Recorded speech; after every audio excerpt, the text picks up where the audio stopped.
हे viewers, कैसे हो आप सब? आई होप आप सब अच्छे होगे, अपना ख्याल रख रहे होगे, अच्छी सेहत में होगे और अपने जीवन में अच्छे लोगों का साथ और प्यार मैनिफेस्ट कर रहे होगे। So I welcome all of you on my channel inside tarot 33। It's a general timeless and collective read for all signs. काफ़ी सारे कार्ड्स निकल रहे हैं, ठीक है। May be somebody is feeling very passionate about you.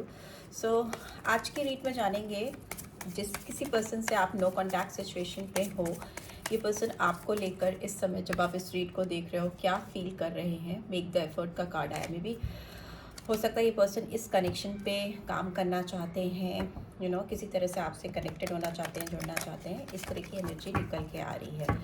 But एक चीज़ आपको ध्यान में रखनी है कि ये जनरल रीड है, ठीक है, आपकी पर्सनल रीड नहीं है। सो मे भी हो सकता है बहुत सारी बातें आपसे रेजोनेट ना करें। सो 3 बार गहरी सांस लीजिए एंड रिलीज कर दीजिए, सो दैट आप एक पीसफुल स्टेट ऑफ माइंड पे आ जाओ। ओके, सी इतना शफल करने के बाद भी पैशन का कार्ड आया। So definitely there is that person, if you are not in contact, आप अगर उनके साथ कंटैक्ट में नहीं हो तो ये पर्सन जो है आपको बहुत मिस कर रहे हैं। इनके जो पैशन है आपकी तरफ इस समय बहुत हाई है। बहुत फिजिकल अट्रैक्शन मुझे दिखाई दे रहा है इस कार्ड में। मे भी हो सकता है ये पर्सन आपको they allow your heart and soul to sing with joy. So ये आपके साथ एक बहुत रोमांटिक पल बिताना चाहते हैं। मे भी हो सकता है फिजिकल इंटीमेसी बहुत हाई है इस समय इस पर्सन की आपको लेकर। They just want to spend some quality time with you where they can be intimate with you, ठीक है। आपके साथ हो सकता है इस पर्सन के इस समय जब आप इस रीड को देख रहे हो सेक्शुअल डिजायर्स बहुत ज़्यादा हाई हैं। लेट्स सी और क्या आता है। Release your ex, so the time has come to clear your energy. में भी हो सकता है ये पर्सन ऑलरेडी किसी के साथ डील कर रहे हैं जिसको ये रिलीज करना चाहते हैं या चाहती हैं। Keep an open mind. अभी सारे कार्ड एक्सप्लेन करते चलते हैं, ठीक है। एंड वी हैव वेडिंग, ठीक है। What else? We have reconciliation. Someone from your past is returning to your life, so definitely somebody from your past is coming back to your life, ठीक है। And bottom of the deck we have soulmate. So हो सकता है इस person से आपका कुछ बहुत डीप रूटेड कनेक्शन है, because it's a conformity that yes this person is your soulmate, ठीक है। एंड मे भी हो सकता है ये पर्सन आपके साथ ना कुछ लाइट हार्टेड एनर्जी से आपके साथ शुरू करना चाहे रिलेशनशिप को। Getting to know each other का कार्ड भी आया है, फ्लर्ट का कार्ड भी आया है। तो इसका मतलब ये है कि हो सकता है ये आपको कुछ रिवील करे, कुछ ऐसी चीज़ें आपके सामने अनफोल्ड करे जिससे आपके बीच में जो एक बॉन्ड मिसिंग है, आपके बीच में जो एक कनेक्शन मिसिंग है, वो बॉन्ड थोड़ा सा डीपन अप हो सके, डीपन कर सकें, ठीक है। वैसी फीलिंग आ रही है मुझे इस पर्सन की। हो सकता है स्टार्टिंग में आपके साथ लाइट हार्टेड एनर्जी एक्सटेंड करने की कोशिश करें कनेक्ट होने के लिए, बिकॉज ओवरऑल कहीं ना कहीं ये पर्सन एक टॉक्सिक रिलेशनशिप से बाहर आती हुई मुझे दिखाई दे रही है। अगर आपके रिलेशनशिप में भी कहीं ना कहीं को डिपेंडेंसी थी, अगर आप एक दूसरे के लिए बहुत ज़्यादा एडिक्टेड थे, एडिक्शन था, addiction in a bad sense, right, कि अगर आपको लगता था कि आप दोनों एक दूसरे के बगैर कुछ नहीं कर सकते हो, एक लत लगना, किसी की एक हैबिट सी हो जाना, इस तरह की अगर कोई मतलब को डिपेंडेंसी थी आपके रिलेशनशिप में, जो कि which is not good, which is not a healthy sign, उससे ये पर्सन कहीं ना कहीं अपने आप को बाहर लाते हुए दिखाई दे रहे हैं और एक लाइट हार्टेड एनर्जी के साथ आपके साथ चीज़ों को शुरू करना चाहते हैं, ठीक है। नो कॉन्टैक्ट से कॉन्टैक्ट की सिचुएशन आती मुझे दिखाई दे रही है। डेफिनेटली ये पर्सन आपके साथ रिकनसाइल होना चाहते हैं, आपके साथ जुड़ना चाहते हैं।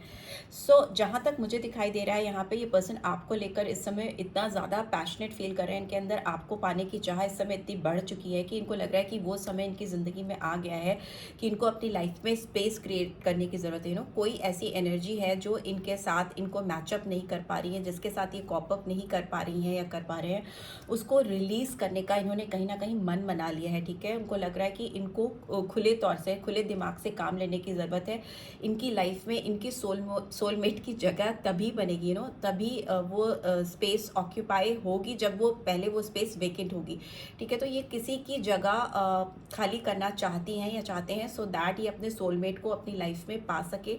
वो एक एनर्जी क्रिएट करना चाहती हैं या चाहते हैं। बट यहाँ पे मुझे दिखाई दे रहा है ऑब्स्टिकल में वेडिंग का कार्ड है। सो मे भी हो सकता है बहुत सारे लोग जो इस रीड को देख रहे हैं उनकी मतलब उनकी सोलमेट जर्नी में या उनके रिकन्सिलेशन में या उनके कॉन्टैक्ट में आने में जो बैरियर है, हो सकता है वेडिंग का हो, मैरिज का कार्ड हो सकता है, मे भी हो सकता है कुछ लोग नॉट एवरीवन, कुछ लोग अपने किसी कार्मिक पार्टनर के साथ कनेक्टेड हैं या जुड़े हुए हैं, उनसे इनको बाहर आने में दिक्कत हो रही है, रिकनसाइल होने में आपकी तरफ दिक्कत हो रही है।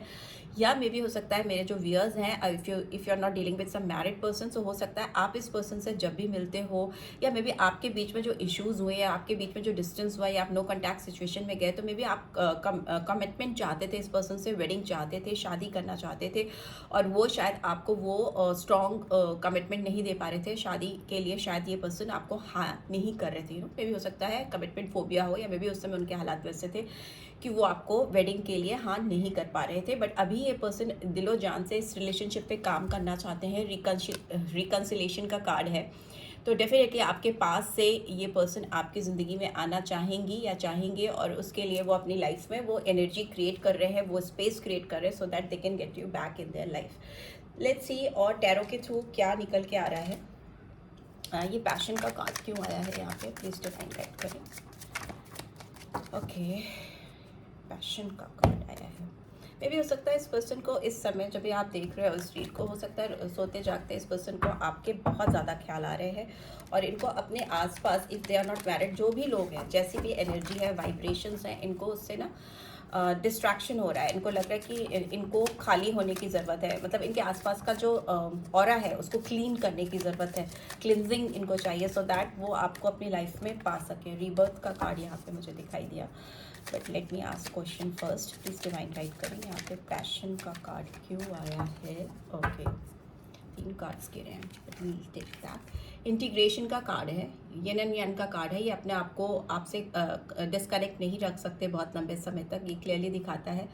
एंड मे भी हो सकता है आप दोनों एक दूसरे को कॉम्प्लीमेंट करते हो, मे भी हो सकता है कुछ लोग एक दूसरे के डिवाइन काउंटर पार्ट्स हो सकते हो, ट्विन फ्लेम जर्नी पे हो सकते हो, आप दोनों एक दूसरे को अट्रैक्ट करते हो, मे भी अपोजिट हो, मे भी हो सकता है आप दोनों की एनर्जीज मिररिंग है। कुछ चीज़ें ऐसी हैं जो पर्टिकुलरली आप दोनों के लिए ही डिवाइन ने बनाई है या यूनिवर्सली गाइडेड है। आप दोनों की एनर्जी ऐसी है कि आप दोनों दुनिया में कहीं भी रहोगे, एक दूसरे को हमेशा अट्रैक्ट करते रहोगे, अपनी तरफ खींचते रहोगे। मे बी बहुत ज़्यादा कंट्रैक्शन है आप दोनों में, एक बहुत पीसफुल हो सकता है, एक थोड़ा रैश हो सकता है, एक मतलब मुझे ऐसा दिखाई दे रहा है आप दोनों अलग हो, एक दूसरे से डिफर करते हो, but you both attract each other a lot. आप दोनों एक दूसरे को बहुत ज़्यादा अट्रैक्ट भी करते हो, वैसा मुझे दिखाई दे रहा है। एग्जॉस्टेड है ये पर्सन, अपने पैशन को आपके लिए दबा दबा कर शायद थक चुके हैं। 9 ऑफ वॉन्ड्स की एनर्जी है, बहुत रेजिस्ट करना, अपने आप को बहुत रोकने की कोशिश करना, बट उससे बहुत ज़्यादा इनके अंदर एग्जॉस्शन आता हुआ मुझे दिखाई दे रहा है, इनके अंदर करेज आती हुई दिखाई दे रही है। ये एक बहुत एग्जॉस्टेड सिचुएशन से बहुत थकी हुई भारी सिचुएशन से बाहर आते हुए अपने अंदर हिम्मत लाते हुए दिखाई दे रहे हैं इस रिलेशनशिप को रिबिल्ड करने के लिए, फिर से इसको स्टैब्लिश करने के लिए। यहाँ पे लियो साइन बहुत स्ट्रांगली आया है, ठीक है, and Aries Leo Sagittarius sign आया है, बट सारे साइंस के लिए ये रीड है, ठीक है। रिलीज योर एक्स का कार्ड क्यों आया, प्लीज डिवाइन गाइड करें। रिलीज योर एक्स का कार्ड क्यों? Okay okay, we have friendliness. So yes, number 2 आया है, कैंसर स्कॉर्पियो पाइसेस। सो इनको लग रहा है कि जब तक, वही बात है ना कि इनके लाइफ में कुछ ऐसे लोग या ऑब्लिगेशन या ऐसा कोई रिलेशनशिप है, ठीक है। अगर आप मैरिड हो तो मे भी हो सकता है कोई थर्ड पार्टी हो सकती है, अगर थर्ड पार्टी है तो मे भी हो सकता है कोई मैरिड हो, वाइजा वर्जा चलता है। तो यहाँ पे मुझे दिखाई दे रहा है कि अगर इनको आपके साथ दोस्ती प्यार ये भी सोलमेट कनेक्शन है, सोलमेट कनेक्शन स्टैब्लिश करना है, ये पैशन जीना चाहते हैं, अपनी ज़िंदगी में जीना चाहती हैं, तो they are definitely sure about it कि they have to release somebody from their life. किसी को तो उनको निकालने की ज़रूरत है, ठीक है। कीप एन ओपन माइंडेड का कार्ड क्यों आया है? और एक चीज़ और है कि ये जानते हैं, ये पर्सन जानती हैं कि आप भी म्यूचुअली उनके लिए सेम फील करते हो जैसा कि ये फील करती हैं या करते हैं, ठीक है। फिर भी हो सकता है आप दोनों को ही किसी को रिलीज़ करने की ज़रूरत है अपनी ज़िंदगी से, एक दूसरे की ज़िंदगी में आने के लिए, that space has to be there. तो वो चीज़ इनके पास इनके दिमाग में है। So that is what I am getting. So keep an open minded का कार्ड क्यों आया है, प्लीज डिवाइन गाइड करें। Okay, we have, okay, schizophrenia. So may be number 2 फिर से आया है। नंबर 2 बहुतों के लिए इंपॉर्टेंट हो सकता है, फेब्रुअरी मंथ इंपॉर्टेंट हो सकता है। और यहाँ पे जेमिनी लिब्रा एक्वेरियस साइन आया है। मुझे लगता है ये पर्सन आपको लेकर ना, पहले जब भी आप दोनों में डिफरेंसेस आए तो हो सकता है ये बहुत ओपन माइंडेड नहीं थे, आपको लेकर बहुत टिपिकली इनके डिसीजंस होते थे, आपको क्लैरिटी नहीं देते थे, बहुत ऑन एंड ऑफ सिचुएशन थी इस पर्सन की। मे भी हो सकता है ये पर्सन आपको बहुत मिक्स सिग्नल्स देते थे, ठीक है, जिससे आपको क्लैरिटी नहीं मिलती थी कि आपकी रिलेशनशिप कैसी है इस पर्सन के साथ, और where do you stand in this person's life, ठीक है, आप इनकी ज़िंदगी में कहाँ, किस जगह पे हो, आप इनकी जगह में क्या जगह में आप इनकी ज़िंदगी में क्या जगह ऑक्यूपाई करते हो, आपकी क्या जगह है इस पर्सन की ज़िंदगी की। मे बी वो क्लैरिटी इस पर्सन ने आपको कभी दी ही नहीं। मे बी इनकी जो भी चीज़ें ये करते थे वो आपकी एक्सपेक्टेशंस के अकॉर्डिंगली पूरी नहीं होती थी, आपकी इस पर्सन से कुछ एक्सपेक्टेशंस थी। बट जहाँ तक इस पर्सन की बात है, ये पर्सन डुअल माइंडेड थे, ठीक है, इनके सेंसेस ब्लॉक थे।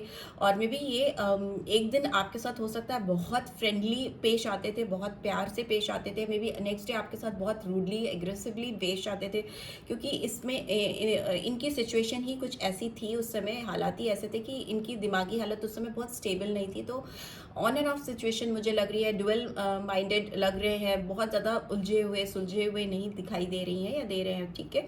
ये दिखाती है कि ये स्किज़ोफ्रेनिया एक ऐसी सिचुएशन होती है जब आपके दिमाग में ना दो तरह की सोच एक साथ चलती है और आप बहुत कंफ्यूज स्टेट ऑफ माइंड में होते हो, थोड़ी आपकी सोचने समझने की शक्ति काफ़ी कम हो जाती है। तो वो स्थिति मुझे दिखाई दे रही थी, दे रही थी पास्ट में। बट अभी देखते हैं वेडिंग का कार्ड क्यों आया है यहाँ पे, प्लीज रिमाइंड गाइड करें, वेडिंग का कार्ड क्यों आया है। Okay okay okay okay okay, clinging to the past and we have receptivity, ठीक है ठीक है। तो इनको लग रहा है अगर इनको लाइफ में कुछ नई चीज़ें रिसीव करनी है ना, अपनी लाइफ में कुछ नए ऑप्शन, कुछ ग्रोथ चाहिए अपनी रिलेशनशिप में, वैसा प्यार, वैसा पैशन, वैसी एक लेवल ऑफ सेटिस्फैक्शन जो ये सीख कर रहे हैं अपनी ज़िंदगी में या कर रही हैं, अगर वो चीज़ इनको चाहिए तो मे भी हो सकता है इनको किसी पास्ट की एनर्जी को से आगे आना पड़ेगा। यहाँ पे 5 ऑफ कप्स की एनर्जी है, ठीक है। So again Cancer, Scorpio, Pisces. So मुझे लगता है कि अगर इनको लग रहा है कि अगर ये पास्ट से जुड़े रहे, अगर किसी पास्ट वेडिंग से या किसी थर्ड पार्टी से जो भी सिचुएशन है, उसमें अगर ये क्लिंगिंग टू द पास्ट रहे तो ये अपनी लाइफ में नई चीज़ें रिसीव नहीं कर पाएंगे, ठीक है। नई चीज़ें इन द सेंस कि जिनसे ये कनेक्ट होना चाहते हैं, जिनके साथ ये रीस्टैब्लिश करना चाहते हैं, अपने आप को रिन्यू चाहते हैं, रिन्यूएबल चाहते हैं, उनके साथ ये जुड़ नहीं पाएंगे। या मे बी वेडिंग अगर करना चाहती हैं या चाहते हैं तो वो नहीं हो पाएगा। सो रिकन्सिलेशन का कार्ड यहाँ पे क्यों आया है। Okay okay, we have change definitely. So it's a card of wheel of fortune. तो सारे साइंस वैसे भी आ जाते हैं। तो मे बी इस पर्सन को पता है कि अगर इनको आपके साथ रिकंसाइल करना है, आपके साथ फिर से जुड़ना है, रीयूनाइट करना है, इस रिलेशनशिप में इनको चेंज लेके आना पड़ेगा, ठीक है। अगर ये आपके साथ एक नई तरीके से ज़िंदगी जीना चाहते हैं तो जो एक पैटर्न ये फॉलो करती आ रही हैं या करते आ रहे हैं, मे भी हो सकता है इस पर्सन की आदत है आपके साथ डुअल थॉट प्रोसेस को लेके चलने की। बहुत समय से ये चीज़ें चल रही थी और मे भी हो सकता है आपने ही इस पर्सन से अपने आप को डिस्टेंस कर लिया है, बिकॉज आपको अपनी लाइफ में ये मेस नहीं चाहिए।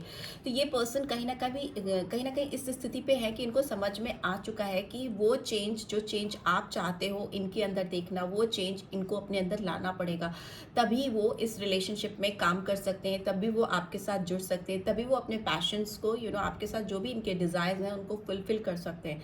बिकॉज अगर इस पर्सन ने चेंज को रेजिस्ट किया अपने अंदर या इस कनेक्शन के अंदर, तो मे भी हो सकता है अब आप इस पर्सन के लिए ओपन अप नहीं हो, आप इस पर्सन के लिए अवेलेबल ही नहीं हो। सो this is what I am getting. So let's see soulmate का कार्ड क्यों आया है, bottom of the deck soulmate का कार्ड क्यों आया है। ओके ओके, एक कार्ड और, 2 कार्ड्स ले लेते हैं। ओके, साइलेंस, कॉन्शियसनेस, और ये है, here we have 5 cards, so may be बहुत सारे card explain. Letting go and we have patience, we have master, ठीक है। मे भी हो सकता है ये पर्सन बहुत टाइम से पेशेंटली राइट टाइम का वेट कर रही हैं या कर रहे हैं, इनको लग रहा था कि जब परफेक्ट टाइमिंग्स होंगी तभी ये आपकी तरफ बढ़ेंगे, तभी ये चीज़ों को संवारने की फिर से रिस्टैब्लिश करने की कोशिश करेंगे। इस पर्सन ने इस रिलेशनशिप को लेकर बहुत पेशेंस दिखाया है। यहाँ पे अर्थली एनर्जी आई है। मे भी हो सकता है टॉरस, वर्गो, कैप्रिकॉर्न भी हो सकते हैं ये पर्सन, या हो सकती हैं 7 नंबर इंपॉर्टेंट हो सकता है।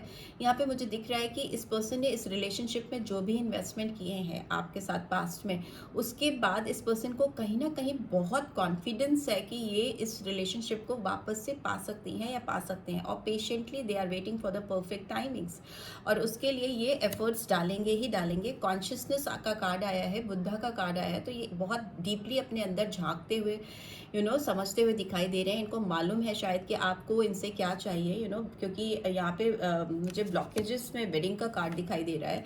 तो may be this person is completely aware about things you want from them. आपको क्या इनसे चाहिए और इनको क्या करना है इस रिलेशनशिप को वापस से रिकन्सिलेशन में लाने के लिए, they know about it. And अगर इस पर्सन ने एक चुप्पी बना के रखी थी, एक साइलेंस, एक मून की एनर्जी है यहाँ पे, जहाँ अगर ये कॉन्फ्लिक्टेड एनर्जी में थे, साइलेंस था, इल्यूजन थे, इनको क्लैरिटी ऑफ थॉट्स नहीं थी, तो वो मुझे ब्रेक होती हुई दिखाई दे रही, बिकॉज इट्स इन रिवर्स। तो जो भी चुप्पी थी आप दोनों के बीच में, डेफिनेटली वो चुप्पी मुझे जाती हुई दिखाई दे रही है। लेटिंग गो का कार्ड है, तो डेफिनेटली पर्सन अगर आपको लेकर कुछ चीज़ें, कुछ ग्रजेस, कुछ प्रॉब्लम्स, कुछ इरिटेटिंग चीज़ें अगर इनके दिमाग में थी इस कनेक्शन में आपको लेकर, जो ये चेंज नहीं कर पाते थे आपके अंदर या इस रिलेशनशिप के अंदर, उसको अब ये लेट गो करने के लिए रेडी हैं। उसको पकड़ कर बांध कर बैठने नहीं चाहते, बिकॉज यहाँ पर इस पर्सन के अपने जो चाहत है, जो अपनी डिज़ायर्स हैं, जो अपनी फीलिंग्स हैं आपको लेकर, इस कनेक्शन को लेकर, वो बहुत सफ़र करती हुई मुझे दिखाई दे रही है, जिसके लिए ये पर्सन कुछ भी छोड़ने को इस समय तैयार हैं, रेडी हैं। मास्टर का कार्ड आया है। सो यस, यहाँ पर ओशो ज़ेन में देखें तो ये ओशो की खुद की फ़ोटो आ जाती है, इसमें पिक्चर आ जाती है, ठीक है। सो यस, ये पर्सन इस रिलेशनशिप में रिकन्सिलेशन लाने के लिए, जुड़ाव लाने के लिए एक स्किल्ड वे में, एक मास्टरी जिसके अंदर होता है ना, they know what they are suppose to do. तो कहीं ना कहीं इस पर्सन के दिमाग में बहुत क्लैरिटी है कि अपने सोलमेट को अपनी लाइफ में वापस से पाने के लिए उनको क्या स्किल्स दिखाने की ज़रूरत है, किस तरह से एक प्रोफेशनल वे में, एक परफेक्ट वे में, यू कैन से दैट कि मास्टर वो होता है ना जो किसी चीज़ में एक्सेलेंस पा लेता है, अपनी स्किल में एकदम नंबर 1 होता है। सो मे बी हो सकता है इस रिलेशनशिप पे काम करने के लिए इन्होंने अपने आप को उस लेवल पे अपग्रेड किया है, या कर रही हैं, या कर रहे हैं, बिकॉज चेंज के साथ ही ये कार्ड्स एसोसिएटेड है, सोलमेट को एक्सप्रेस कर रहे हैं। सो ये जानते हैं कि अगर इनको अपनी लाइफ में आप चाहिए, मे बी आपने अपने आप को इनसे दूर कर लिया है, एक कंप्लीट डिस्टेंस मुझे दिखाई दे रहा है, completely there is no contact in between you two. So इस पर्सन को पता है कि इनको किस तरह के ऑरा में आना पड़ेगा आपको अपनी ज़िंदगी में वापस से पाने के लिए, या वापस से इस रिलेशनशिप में वो स्पार्क क्रिएट करने के लिए। बिकॉज मास्टर का कार्ड कहीं ना कहीं दिखाता है कि एक्सेलेंस लाना, सब चीज़ों को समझ पाना, हर एक पहलू पर, हर एक एस्पेक्ट पे अपनी नज़रें घुमाना। So this is what I am getting. Let's see if this person is completely in no contact with you. उनके कुछ चैनल मैसेजेस आपके लिए हैं। ओके, बहुत सारे एक साथ ही। Maybe they want to channel so many things. Let's see. The day I've let you was the hardest day of my life. So maybe इस पर्सन ने आपको अपनी ओर से वॉलंटियर किया था अपनी लाइफ से जाने के लिए, आप मतलब खुद ही चले गए थे या आपको छोड़ दिया था अचानक से, तो उनके लिए वो दिन बहुत डिफिकल्ट डे था, हार्डेस्ट डे था, बहुत तकलीफ हुई थी इनको। First person I have ever cared about, आप इनकी ज़िंदगी के शायद वो पहले इंसान हो जिसकी इन्होंने इतनी परवाह की है, इतनी केयर की है। It hurts me to see you with someone else. Yes, अगर आप इस पर्सन से नो कॉन्टैक्ट में हो और आप ऑलरेडी किसी और के साथ कहीं पे भी कुछ पोस्ट कर रहे हो, या कोई पिक्चर्स डाल रहे हो, या कहीं पे भी किसी और पर्सन के साथ एसोसिएटेड दिखते हो, तो इनको बहुत तकलीफ होती है, हर्ट होते हैं। I don't want to talk right now because I don't know what to say. मे भी हो सकता है इस पर्सन को बहुत शब्द चुनने पड़ रहे हैं, सजाने पड़ रहे हैं आपके साथ चीज़ों को रीस्टार्ट करने के लिए। रिकन्सिलेशन तो डेफिनेट है बिकॉज वो फाइनल कार्ड आया है एंड सोलमेट का ओवरऑल एनर्जी आई, तो ये तो तय है कि आपको रिकन्साइल करना चाहेंगे, आपकी तरफ बढ़ेंगे ही बढ़ेंगे, but they don't have words. उनको समझ नहीं आ रहा कहाँ से कैसे स्टार्ट करें। It's time for us to come together, but they know definitely that ये टाइम वो है जब आप दोनों को एक दूसरे के साथ हो जाना चाहिए। I want to talk to you again and explain things to you. ये आपसे बात करना चाहते हैं, डेफिनेटली रिकनेक्ट होना चाहते हैं और आपको चीज़ें एक्सप्लेन करना चाहते हैं जो शायद ये पहले नहीं कर पाए थे या कर पाई थी। I was ignoring red flags in this connection. तो मे बी हो सकता है इस रिलेशनशिप में बहुत सारी कॉन्सिक्वेंसेस थी, बहुत सारी चीज़ें थी, बिकॉज यहाँ पे थर्ड पार्टी या थर्ड पार्टी इन्फ्लुएंस मुझे दिखाई दे रही है। Whether this read is all about some married person और मे बी अनमैरिड पर्सन, उससे फ़र्क नहीं पड़ता, but the thing is that कि थर्ड पार्टी इन्फ्लुएंस है। सो मे बी इस पर्सन को शुरू से पता था कि ये रिलेशनशिप चैलेंजिंग होगी, इस रिलेशनशिप में कुछ रेड फ्लैग्स हैं जिसको इन्होंने इग्नोर किया था, because this person was so much connected, बहुत पैशनेट थे, इनको आपसे बहुत अट्रैक्शन था। And here we have feeling stress from my surroundings. मे भी हो सकता है इस पर्सन की जो सराउंडिंग्स हैं, जिस एनवायरनमेंट में है या जिस सिचुएशन में अभी फंसे हैं या फंसी हैं, उससे इस पर्सन को बहुत स्ट्रेस हो रहा है, बहुत ज़्यादा तकलीफ हो रही है। And here we have you are incredibly sexy sexy. Okay, so may be आप इस पर्सन को बहुत ज़्यादा अट्रैक्टिव लगते हो, मे बी फिजिकल अपीयरेंस इस पर्सन को आपकी बहुत ज़्यादा अच्छी लगती है। So may be somebody is like damn so attracted towards you because of your physical appearance, जैसे आप दिखाई देते हो, जैसे आपके लुक्स हैं, जो आपके वाइटल स्टैटिस्टिक्स हैं, मे बी उस पर्सन को बहुत पसंद है, बहुत ज़्यादा उसकी वजह से ये अट्रैक्टेड फील करती है, करते हैं। What's ever reason behind it, अभी की जो हालत है, रीज़न कुछ भी हो, ये पर्सन आपको अपना सोलमेट कंसीडर करते हैं, कहीं ना कहीं रूहानी कनेक्शन है। But one thing is for sure, because first card passion का है, तो कहीं ना कहीं रूहानी कनेक्शन से ज़्यादा मुझे जिस्मानी अट्रैक्शन दिखता है इस रिलेशनशिप में आपकी तो तरफ। सो रिकन्सिलेशन के लिए पर्सन डेफिनेटली आएंगे। Here I can see the source, yes. So रास्ते ढूंढेंगे, आपकी तरफ आने के जरिए निकालेंगे। मे बी हो सकता है they are doing their homework, किसी भी तरीके से वो करना चाह रही हैं या चाह रहे हैं, already they are into the process. और जैसे ये सोर्स ओपन अप होगा, रास्ते खुलेंगे, they will come back to your life. So this is what I am getting. I hope आपको इससे गाइडेंस मिलेगी इस रीड से। एंड इफ आपने चैनल को सब्सक्राइब नहीं किया है, then do subscribe for my channel and give this video a like, और do drop a comment also. And see you next week. Thanks for watching. Take care. Bye bye.